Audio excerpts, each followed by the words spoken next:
নমস্কার বন্ধুরা, বর্ণালী লাইফস্টাইলে তোমাদের সবাইকে স্বাগত। আমাদের আজকে গ্রামের কালী পুজো, তাই আমরা কালী পুজো দেখতে যাচ্ছি এবং আমাদের বেড়াতে এসে সন্ধ্যাবেলাতে আমার চ্যানেল লাইক এবং সাবস্ক্রাইব করে তোমরা ভিডিওটি স্কিপ করো না, দেখো।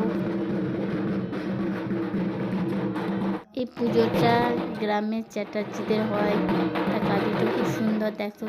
এবং আর একটাও কালী ঠাকুর তোমাদের দেখাবো, সেটাও তোমরা দেখবে।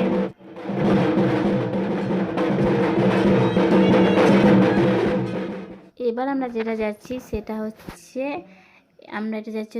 আর একটা কালী দেখতে, সেটা হচ্ছে মুখার্জিতে। এটা হচ্ছে খরাজ মুখার্জিদের কালী পুজো। তোমাদের কেউ জানবে না, বিশ্বাস করবে না, কিন্তু এটা সত্যি আমাদের গ্রামের খরাজ মুখার্জিদের কালী পুজো। ওদের অবশ্য পারি না, অবশ্য হয় না, কিন্তু এটা ওদের আনুষ্ঠান যারা আছে তারাই করে কালী পুজোটা। ভিডিওটা বেশি বড় করো না, দেখতে থাকো, লাইক দিন, সাবস্ক্রাইব করে চ্যানেলটা এখানেই। ভালো থাকো, সুস্থ থাকো সবাই।